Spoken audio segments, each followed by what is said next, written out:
Nice. That helps me align the tracks. I believe you. Wake up, man. I'm all for it.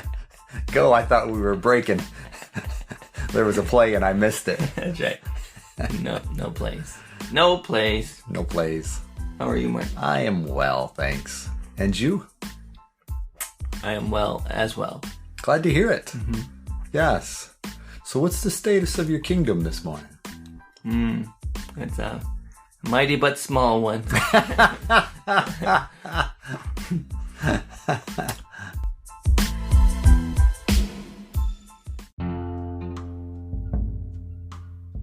Welcome to How I See It with me, Mark Pratt, and Justin Sternberg. This is a podcast that works to counter cultural polarization through thoughtful conversations.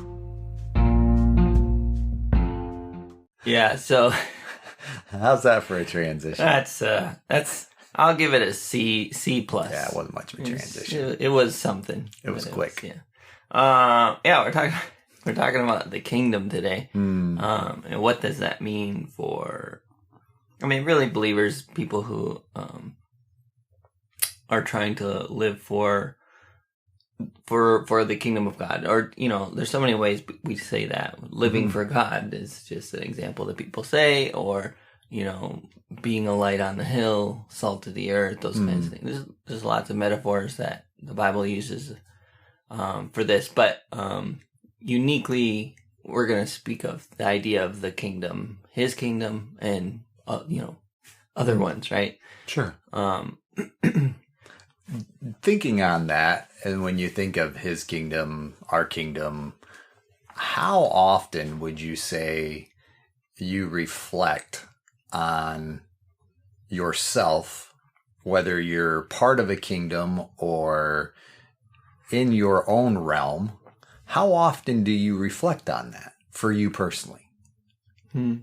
I feel like I would say somewhat often, but I feel like it comes up in my mind a lot when we do this podcast, and I feel like we've even referenced that. What? Speaking of that, we forgot to pray this morning. But yeah. But I guess that's the part that comes to my mind, is how often do we actually think about ourselves as being part of an operational kingdom with a king, right, with us being servants, and that it's just a thought that crosses my mind in that process, because I think we can lose sight of that. I know I can, I can lose sight of that at times. And recognize that, okay, this is a unique thought. Yeah. That's a good question. I'd like to turn back to you. Like, is this a personal point of, devotion, right? Like kind of a thought that comes to mind for you. And what kinds of things trigger those thoughts for you?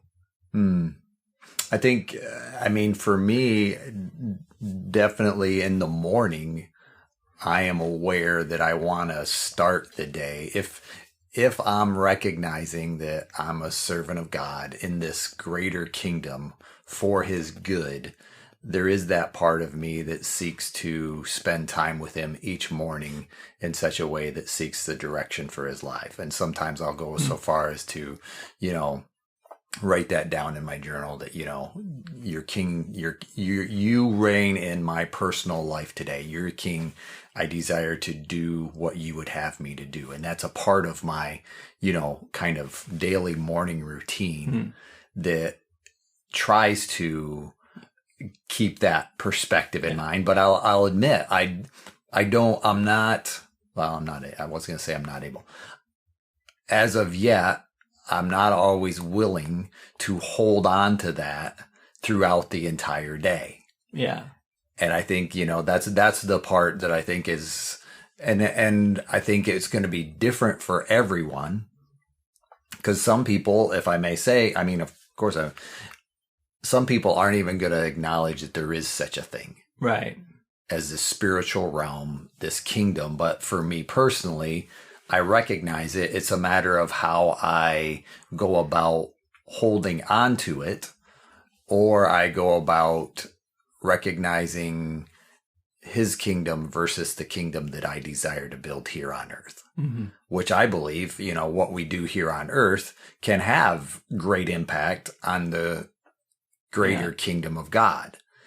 But it's just I will call it a wrestling, if you will, that I, fall in and out of throughout the process of a day. And depending on how busy my day is, depending on where I'm at in my day, where I'm working, what I'm doing, I think it makes it easier or harder based on my circumstances. What about you? Yeah, that makes sense. I think, similarly for me, in the sense that when it comes to acknowledging and recognizing that a lot of my prayers are selfish prayers, and ultimately I want what's right for the kingdom versus my kingdom or whatever. So that's I think that's a pretty common theme for me in the quiet time that I have. I also think it makes me think a lot about quote unquote celebrities, Christian celebrities even. And I recently listened to the Fall of Mars Hill podcast, which is just a really excellent podcast, kind of talking about the whole Mars Hill thing and Mark Driscoll's kind of influence over just so many people. And a lot of what he did in the name of God's kingdom, right? Okay, sure. And there was a lot of fallout and a lot of pain. And I also, I look at that whole situation from, the opposite coast a decade later or whatever, a different perspective, and just say, like, I think God uses, fallible people to do his infallible work. Sure. And so I do see his kingdom was grown through that movement. Sure. And there's undeniable proof of that. I also see a lot of fallout and a lot of pain and damage. And the truth is, had God brought some of those people to a different church, let's say the same number of people were brought into his kingdom or became aware of his kingdom or, decided to finally start doing something about his kingdom, right? Through 50 different churches instead of the one. I kind of wonder how many of them would have fallout at this point anyway, because we're human and every institution is full of humans, and the church is a non-negotiable in God's kingdom, and yet it is full of fallible people messing up all the time. And what the Bible says is that he's going to maintain his church through all of history, because if he didn't, we would destroy it. We've tried so many times, right? Like we've built monstrosities we call church, and then they fall apart, and a new generation comes in and replaces it. You think of Martin Luther, you think about, the Reformation, that whole thing. You think about even when the Catholic Church was built in the beginning, right? That was kind of the initial growth of a big version of the church, right? A kingdom. And you think about the various denominations that have come out over time as they say, you know what, the churches that exist are not speaking to this specific thing well enough. So we need to start a new church that focuses on that tenet, whatever that is, right? So baptism for Baptists or whatever, and there are other things. Let alone the tendency to go to a non-denominational that tends to throw all of that away, not away, but, desire to disregard much of that in such a way that says, okay, we don't want to be about that one thing quite so much. Yep. And I would think most non-denominational churches would say, no, we are about the one thing that matters, right? We're getting back to the core of what matters.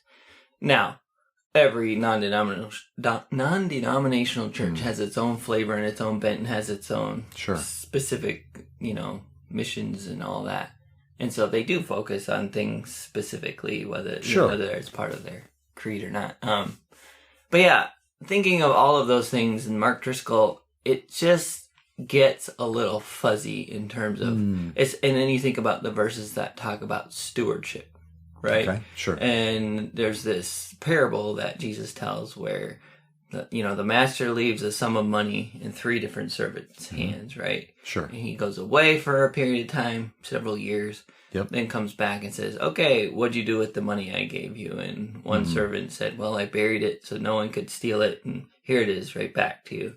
And the next one said, "Well, I risked a little bit, and I basically doubled your money, And the third one said, "Well, what is it, 10x, 5x, something like that, his money." And of course, the reward was for the greater risk, and the one that simply buried it out of fear was essentially, bashed for it, or Sure. punished. Yeah. And so there's this idea in the Bible that we are meant to take what He's given us, the talents. And I think it's kind of interesting how the wording, the use of the word, kind of played out over history, where talents in the Bible was a literal form of currency. Sure. Back in, I guess, maybe King James time, I don't know, a while ago, or at some point there was a word called talents used for a sum of money, like a shekel or any other form of currency. Sure.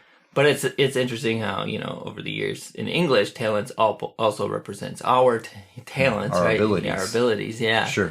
And so that metaphor just really works nicely for people, English speakers, right? It's like, exactly. Oh, talents, yeah. We're not supposed to waste our talents. We're not supposed to bury them. We're supposed to use them and leverage them. And I think that, I guess, wrapping it all back into the personal kingdom, I think there's an aspect to taking what He's given us and leveraging it.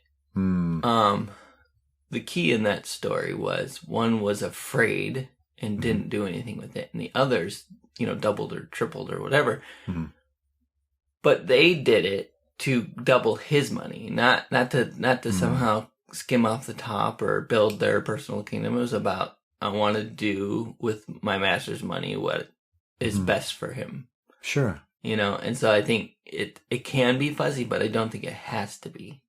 So help me understand that in our modern day dynamic, as you see investing, not in investing as you look at investing your talents. Yeah. Where would you say, if I might, where is that line drawn for you personally as far as leverage? We can think of leverage as the ability to lift something we wouldn't be able to lift by ourselves, but then we can also, I think leveraging can almost have a negative connotation. Yeah. Depending on almost a use of. Yeah. Where would you say that line is drawn? How do you draw that line personally in that leveraging dynamic? Well, I think it kind of comes back to where we started, which was, what do you do to remember the kingdom, Mark? What do I, I would say if that thought rarely crosses your mind, there's, or my mind, there's a chance I'm kind of missing that. And probably leveraging what He's given me for my own kingdom. Is that fair? I don't know. But as far as where do you draw the line? Because I'm thinking of the Mark Driscoll type dynamic. What is too far? In other words, I recognize we're fallible, and so therefore, I think of it in a context of zeal.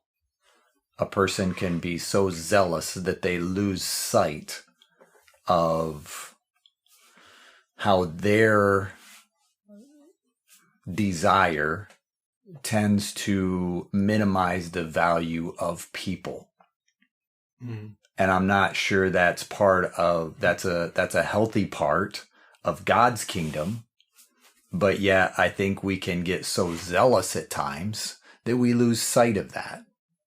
I even think of Paul, and his not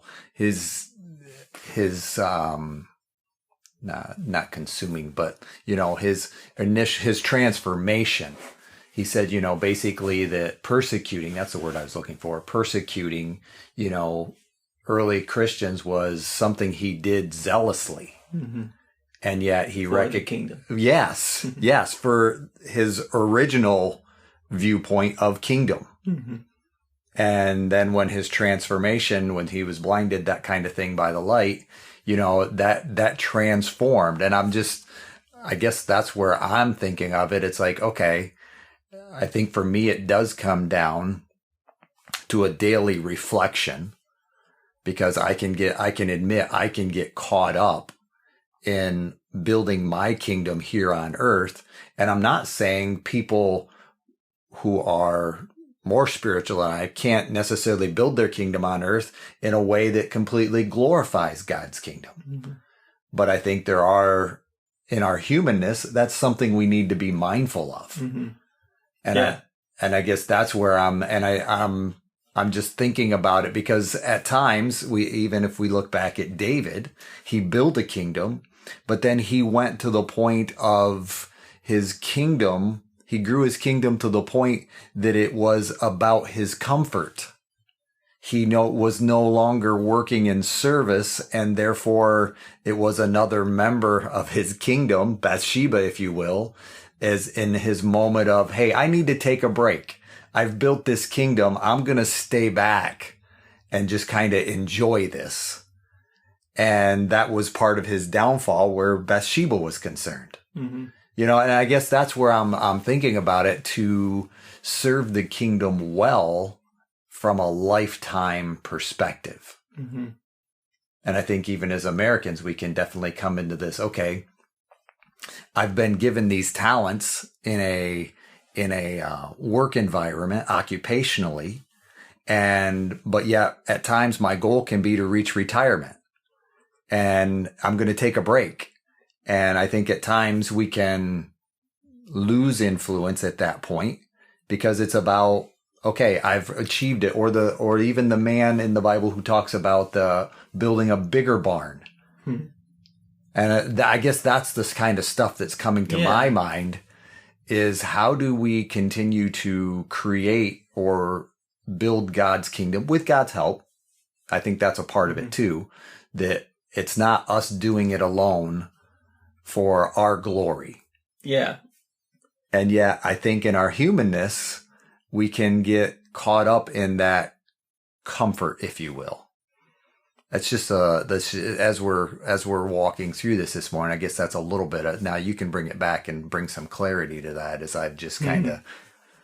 Well, you definitely made me think of a couple things, but the bigger barn thing, that parable is, I'm going to try and paraphrase it, and you correct me or I get it wrong, but essentially I think it's this idea that this man was given some talents in the terms of some assets. Maybe it was he inherited some good assets. I don't know. Maybe he's just a good, shrewd businessman or whatever. Sure. And he got to the point where he said, man, this little kingdom I'm building is working out pretty well. What I need to do next is build this really big storehouse to store all my goodies. And you would think that doesn't sound like a bad thing. Like, save, there's a lot of principles in there that I think can get confused with other good principles. But essentially what I think the parable is talking about is this idea that I'm going to build my kingdom, and God, you do your thing, I'm going to do my thing. And essentially saying, I'm going to do this regardless of whatever God's plans are. And he said, good luck with that. Essentially, like, we don't have that option to disregard God's kingdom, because his supersedes ours. And if you do things without regard for his kingdom, there's a very good chance that you'll start becoming misaligned, and the principles of his truth will start working against you. That was kind of my take of that. Sure. Parallel. It's to the point of basically, okay, I've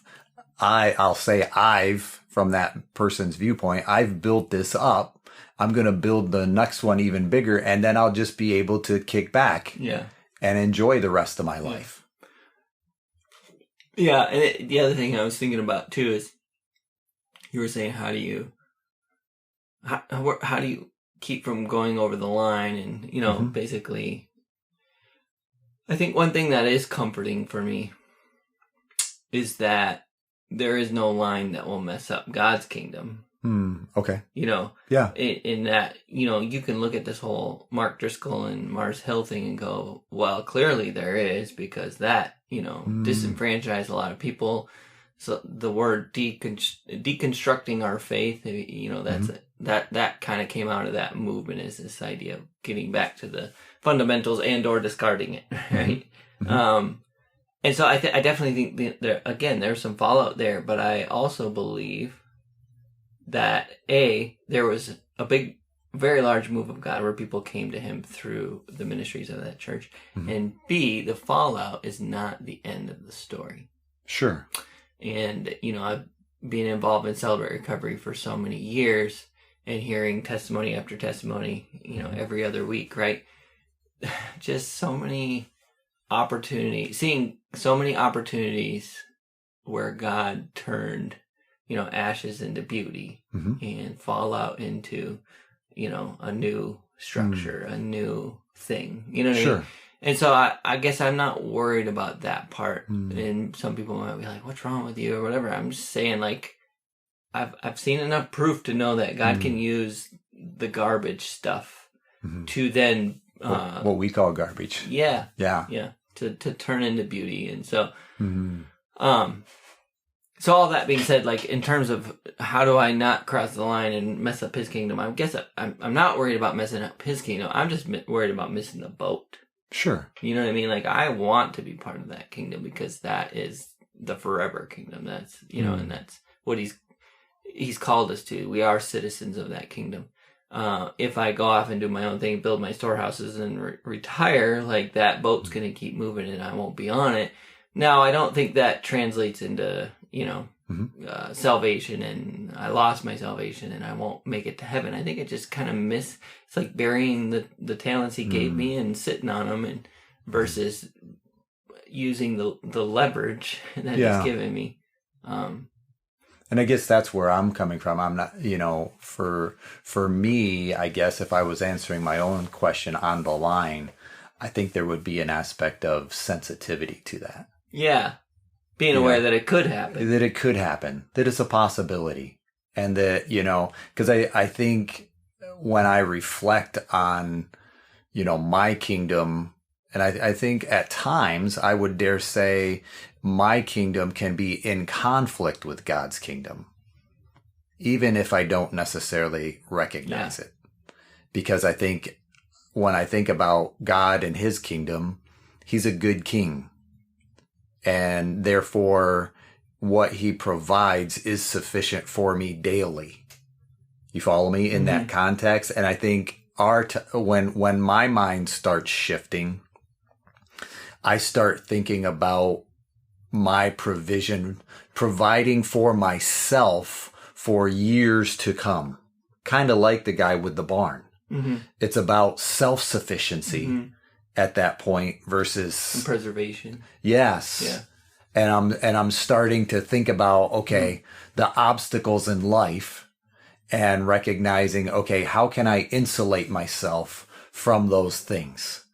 And how can I predict the market, if you will, in such a way that I can just continue to maintain this lifestyle indefinitely. Yeah. Until I run out of energy. Yeah. And I think that's where, I guess that's where I would use that line dynamic, is where does that shift? How does that become part of my thinking, that I transition from this, okay, God, every day is your bread is given to me, to this point of, okay, no, God, you go over there. I got this from here and I can provide myself indefinitely, and you just take care of other people. Not that I would want to go there, but you understand it. I guess I see that as a possibility, and I want to be mindful of that. Yeah. Well, even in that parable, I think he provides an answer after, right? Like, he said, when you make these plans, say, if the Lord wills, right? Something like that. I think that's more of the, I'm thinking of is it Peter or Timothy, where he's talking about go here and make some money. And that's where it says, and the next part is, no, you should say, if it's the Lord's will, we'll go here and we'll do this, because what is your life but a vapor? I think it's 1 Peter 4:17 in that range. Don't quote me on that. Yeah. But it's, who are you and what is your life? You're but a vapor. Yeah. And it's the person that doesn't do what he knows he should do that is sin. You follow me? And I think the parable is about, it kind of ends in that part, you fool you. You think but your very life may be taken from you tomorrow. Gotcha. Yeah. And it's like, it's still kind of that vapor dynamic, but I think those are a little bit separate from my perspective. Yeah, I couldn't remember, but yeah, thank you. Yeah. And if there's any fact checkers listening, you can fix all of our Bible references. But the principles are there, right? And this idea that, yes, you planning your own kingdom is not guaranteed to succeed. It's also not guaranteed to fail, and that's not what the point of the parable was. It was just separation from what he's doing. Is the other thing I was thinking about too with the Mark Driscoll thing. I think it was I want to say it was Paul. Okay, and they said these other people are preaching in Jesus' name. What should we do about them? He said, well, if they're, for us, they're not against us, right? That kind of idea. And he wasn't willing to declassify them, to say, no, they're not acceptable preachers of the gospel because X, Y, or Z. He said, well, they preaching for Jesus. Okay, then they're okay by me. Sure. And, it's cool to kind of see that example right in the Bible, in the sense to recognize that Mark Driscoll said and did a ton of things wrong, but there's also a lot of people that heard the gospel and came to Jesus because of his preaching. And again, there's some fallout there, but I think that the number of souls that will go to heaven as a result of that ministry, I don't know about the end justifying the means, but I certainly am glad that those souls have an eternal destination in heaven versus the alternative, right?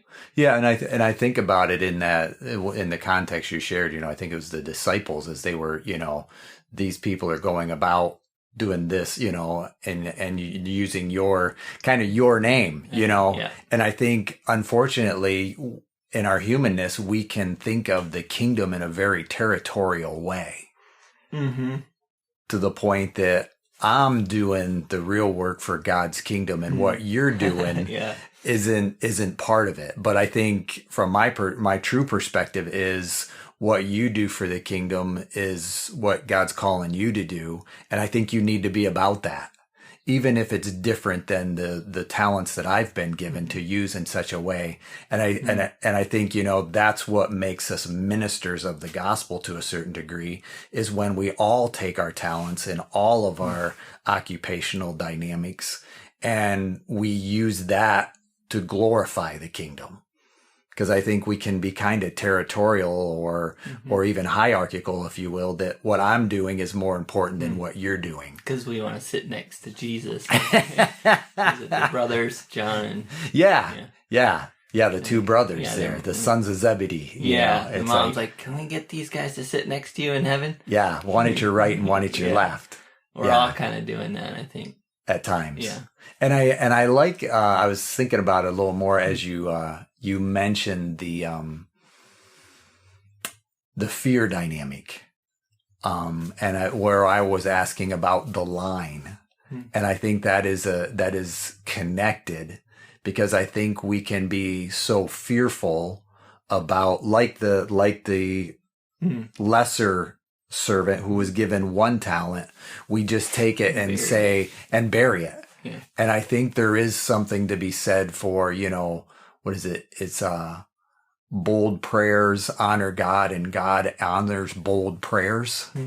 That aspect of him knowing our heart in this process of going forward, and yet we aren't going to do it perfectly. Right. And yet I don't believe he's calling us to do it perfectly. He's just calling us to go forward in faith, recognizing that, there will be, I believe we all have our Mark Driscoll moments, if you will. the thing that made Mars Hill what it was because it was such a large kingdom, if you will. Mm-hmm. And that drew attention, you know, in our current cultural marketplace. Yeah. Large kingdom with the loud king. Yes. And I think, you know, there again, kind of like you said about the 50 churches, I think that happens on a smaller scale quite often. Yeah. And we're just unaware of it. Yeah. A very common kind of historical trauma for a lot of believers has to do with trauma in the church and different things. That's not uncommon. Right. It's more common. It's painfully common, right? Sure. Where people were hurt in the church and as a result carry around wounds the rest of their life.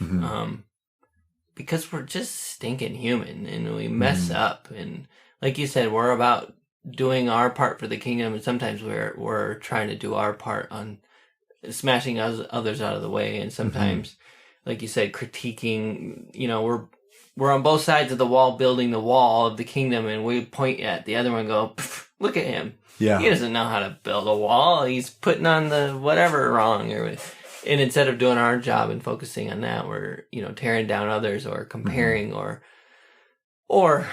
competition. Like, oh, he's pretty quick at building a wall. I think I can go build a little bit quicker, a little bit better. And I think the master will approve of mine a little bit better, even though his is okay. I think I can do, you know, like we do that. We're humans. Is there a competition in the kingdom? Well, I would say no, but I definitely think we feel that.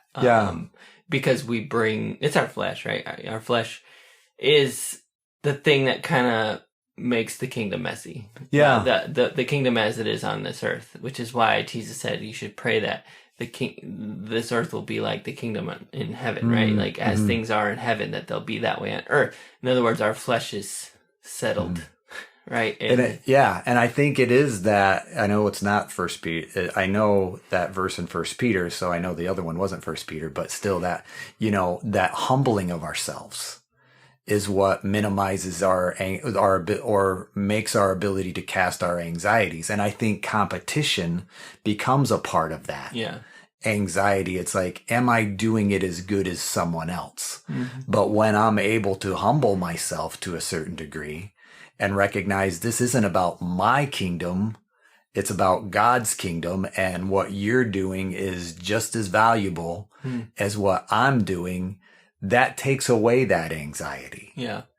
And I think that's an important part and that's where I guess where I'm asking for us. I think we can get so caught up in productivity from our perspective, and we lose, and we can be more about the 99 than the one.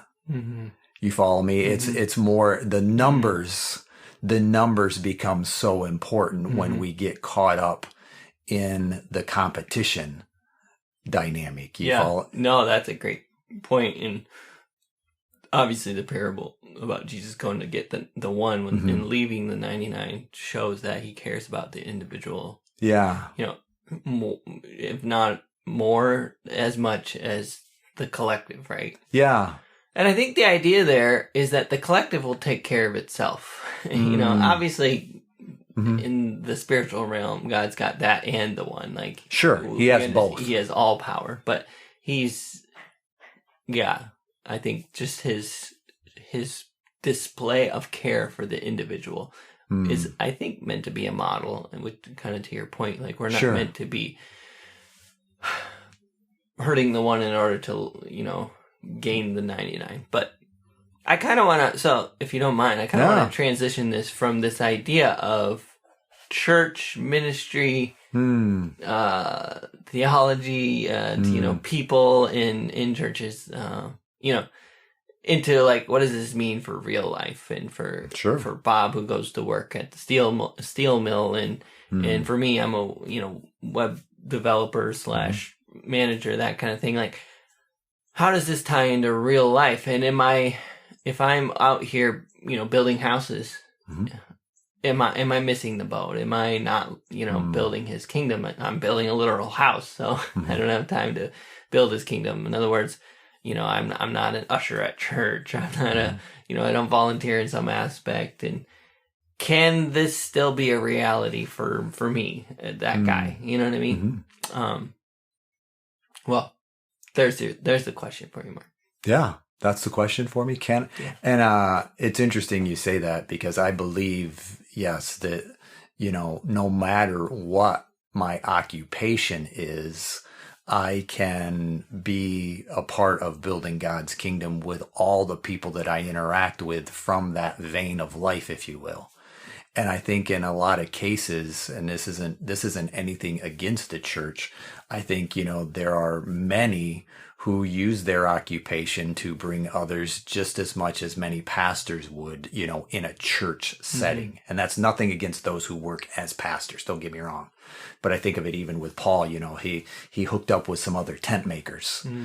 And that was a part of his, ministry, that they would, kind of, be tent makers, and then they teach in the temple on the weekends, as part of who they were. And I for me, that is an aspect of, okay, yeah, my occupation is my current ministry.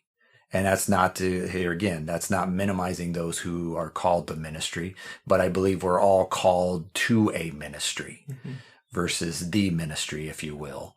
And I think that, I think it's important that Bob, Justin, Mark, Joe, Sue, that we don't lose sight of the fact that God is calling us to our own kingdom building right where we're at, whether it's cutting hair, teaching kids, that kind of thing. I believe everybody has their kingdom building opportunity, if you will, right where they're at. And that's the other part of it. I think this whole dynamic of, I think of teachers especially, and this governmental dynamic that basically says, we're not allowed to talk about Jesus in school, and I really feel for those people who are caught in that dynamic, because they feel that conflict and they feel that anxiety, if you will. Well, I can't share my faith. And it's like, I think there's going to come a day where it's going to be a lot more difficult for us to build the kingdom based on persecution, if you will. But I do think that's just another aspect of kingdoms in conflict. And I think, even in your question, it will likely be more difficult from my perspective for the average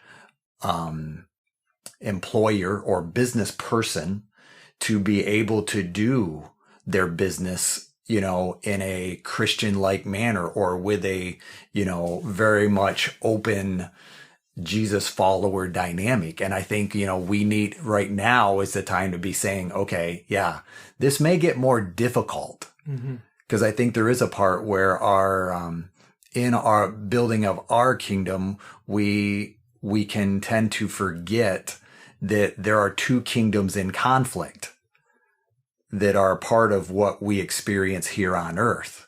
There's God's kingdom and then Satan's kingdom. And those are very much opposed to one another. And I think, I don't want to go too far down that track, but that would be how I would walk through that, to where, I think there's going to be some shifting that occurs in the days that lie ahead, biblically speaking.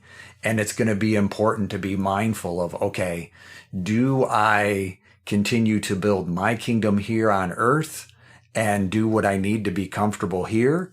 Or am I mindful that this isn't the end? And I'm thinking about God's kingdom and the future that lies ahead, and how I'm serving that in a way that is obedient versus comfort, because I think those two can be in conflict, but it's an indicator to me. Go ahead. Yeah. There's definitely some thoughts you want to challenge there, and that's okay too. No, not challenge at all. Just, add too. Yeah, that's fair enough. 1 Corinthians 10:31 says, whether you eat or drink or whatever you do, do all for the glory of God.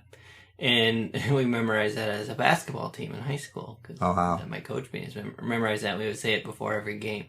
And it was his way of saying, remember, when you go out on the basketball court, you're a reflection of the kingdom you're a part of, you know? Sure. And it's, but I just think about that. There's two sides to that. There's the command side where we're meant to be obedient, which is I need to live my life in a way that can bring glory to God. But there's also the flip side that he's saying you can just eat and you can just drink and still bring me glory because I created you.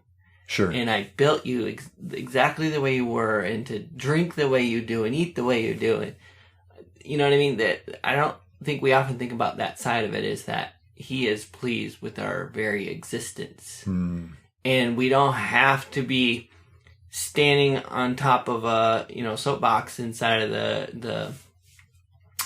the courtroom or whatever, or the what do you call that? The meeting room, right? At your corporate offices. I gotcha. Yeah. Conference room. Room. There you go. You don't have to be standing on a soapbox there preaching the gospel to bring him glory. Sure. You can just be a person of integrity. You can be a person who's supportive and loving. You can be someone who's kind and not, critical. You can be someone who's not competitive, but instead builds others up to your own detriment, right? Like, there's so many ways to build his kingdom that for people who are not evangelists, to still build his kingdom. Sure. And one of those ways is doing your craft well. Sure.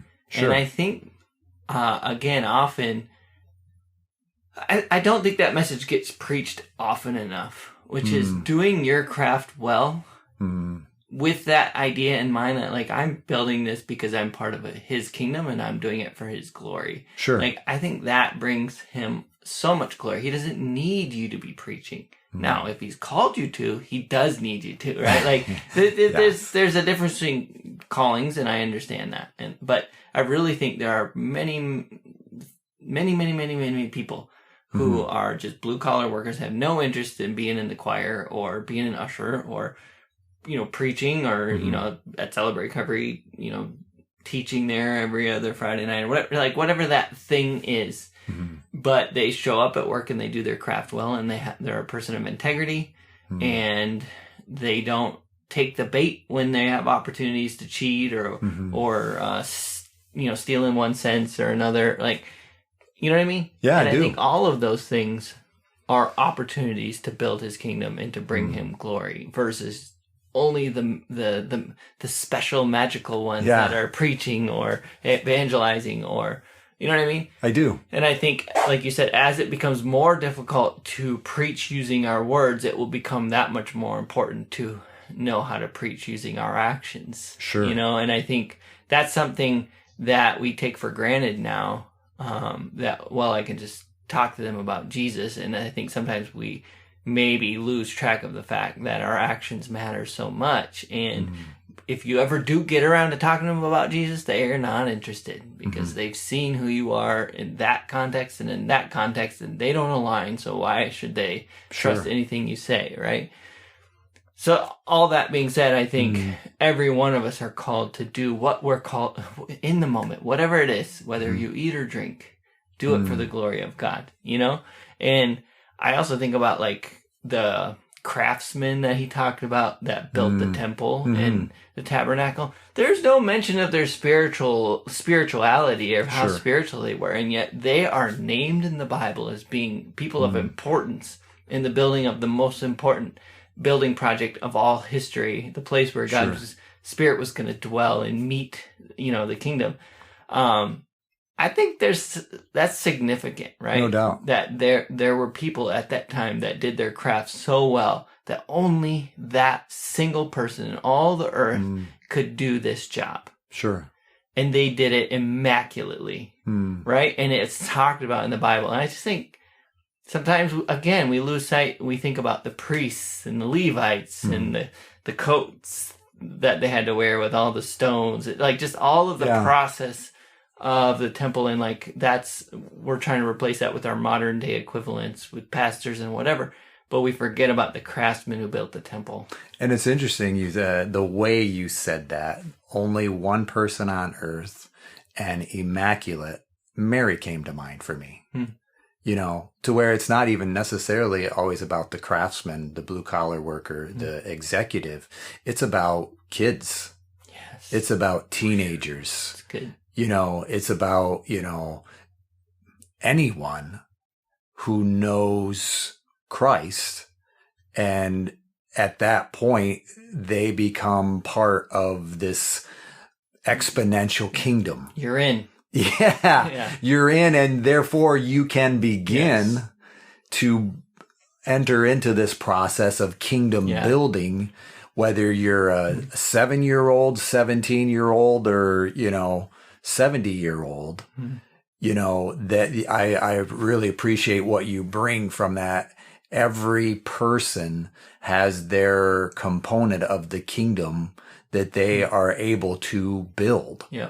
And even if I may, not in a guilt sense, but that every person has that opportunity to build. Yeah.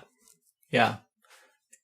Some of the people I think of, growing up in life that I respect the most are those who probably themselves would say, "Oh, I'm nothing in the kingdom," and "Oh, shucks," kind of thing. And yet they just live a life of integrity, and everyone knows it, and they're just a beautiful person. And you just look at them and go, "Man, I wish I could be like that person." I don't think, "Man, I wish I could be like Mark Driscoll." You know what I mean? It's like, but you think of that kind of that humble person who goes to work and just shows up and is Jesus to everyone they meet, and you know what I mean? I do. That's just so laudable, and yet that person isn't thinking, "Oh, I'm, all that." They're usually thinking the opposite. And I think there's something to be said for that humility, even if you are amazing at what you do, even if you are, a great preacher or a great carver of stone, and you're going to build something for the temple, whatever that, or you're a Mary, right? There's something about that humility of recognizing, I'm part of this grand scheme, the kingdom. And I get to be part of that, and I'm going to work on this little corner of the kingdom, and that person's working on that corner. And you mentioned children too, and I don't know, we heard a message a few years back where he basically said, actually it was Pastor Troy, I don't know if he was quoting something or if this is something he researched, but he talked about Billy Graham's parents, right? What he ended up kind of bringing out of that was, some of you, are called to be Billy Graham. Some of you are called to be Billy Graham's parents. And that just hit me like square in the face. Like, wow. Like, my whole life I've been thinking about how, I've been thinking about doing ministry my whole life, and how I just feel called, so to speak, and recognizing, like, I think sometimes I miss the forest for the trees. Like, I think, I need to be doing all that, the 99, when God said, no, there's the one right in front of you, your children, and they have, you don't know that they're not going to 2x whatever you're doing. And you need to invest in that, right? Invest in your family as a parent, recognizing that might double the talents that God gave you when he comes back. And he goes, look at that. You got 3 kids. You 3x your return. And I'm like, well, what about the thing I did at Celebrate Recovery? What about, he's like, no, this is plenty,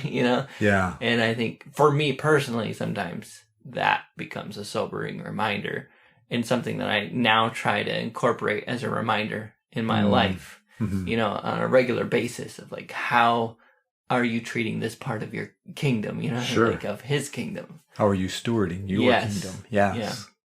The one that you've been given. Yeah. No doubt.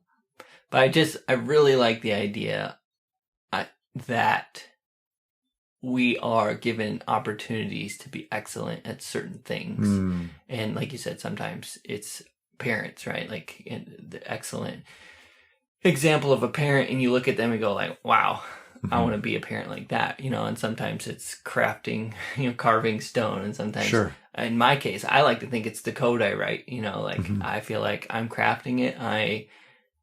I just really care about it, and I treat it as if I'm that guy, preparing to build the temple. Like, that guy was really good because he had spent decades crafting, right? And building his craft, and even apprenticing before that. And so I like to think that the code I write's that way too. Whether I end up coding for the temple or not is not really the point, but just knowing that, like, that's a craft that I'm able to do for his glory, and it may or may not reflect on him the way I want it to, but I'm going to write it as if it does, if that makes sense. Makes perfect sense. Yeah.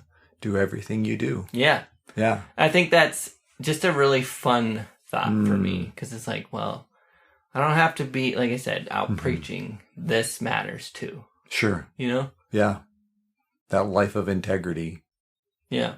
Is an important dynamic it's a dynamic opportunity we're given to be able to be mindful. And it's I appreciate your clarification, maybe even on some of my line thinking. Where is the line too far? But I think, it is for me personally, it is in that dynamic where I tend to shift from the bigger kingdom to my kingdom and what I want to do, or what I should be doing, but I want to recognize I believe there's a peace, if you will, that we can have when we're mindful that we're not just, but we're part of a kingdom that is moving on. It's not gonna stop. It's not going to end. And what I do, but still what I choose to do can make a difference.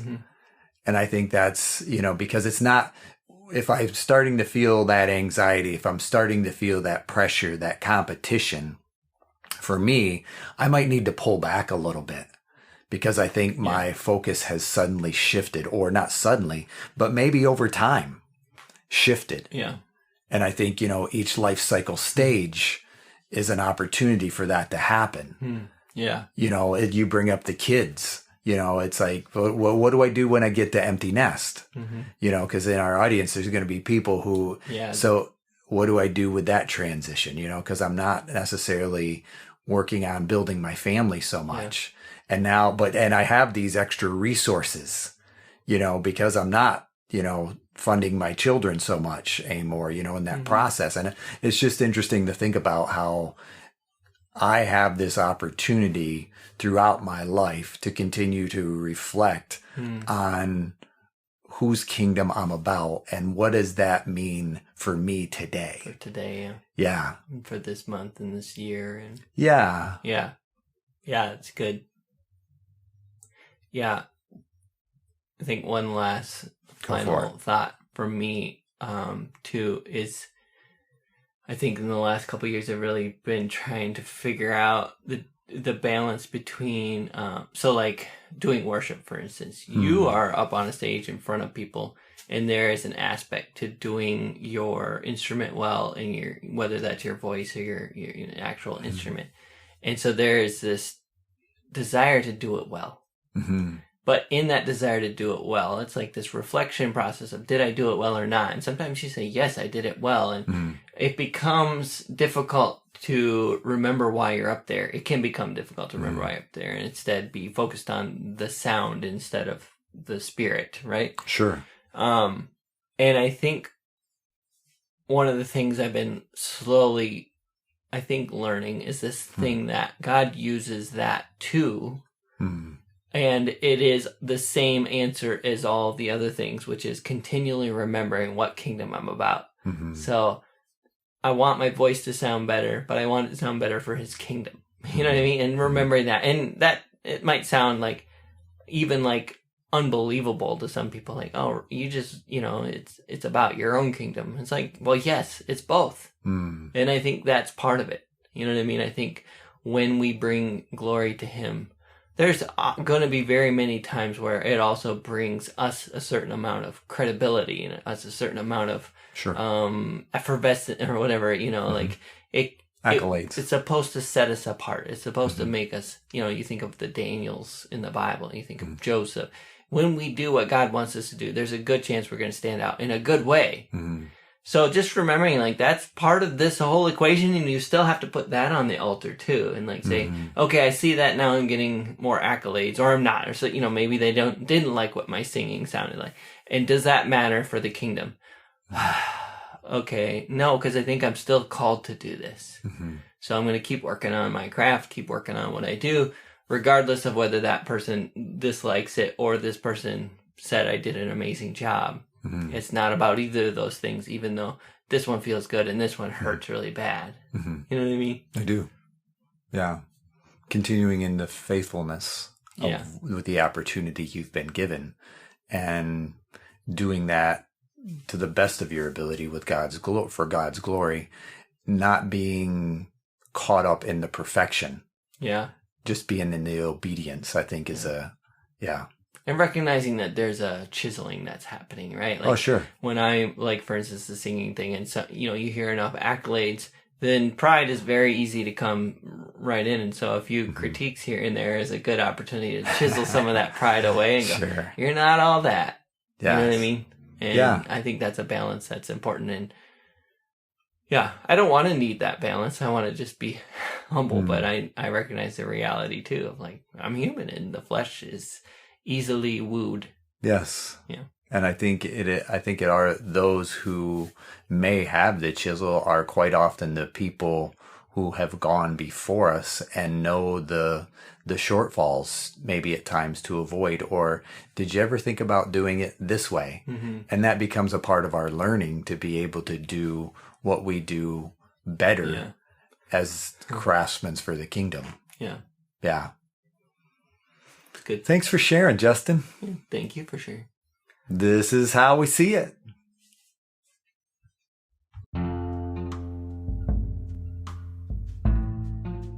Hey, thank you for listening to our podcast. If you like How I See It, please do all the things that podcasts tell you to do. Subscribe, rate, review, follow us, and or talk nicely about us on social media. If you want to reach out, the email is us@howiseeit.click. Yep, I said .click, as in .click. Please tell your friends about this show, and we'll see you on the next one.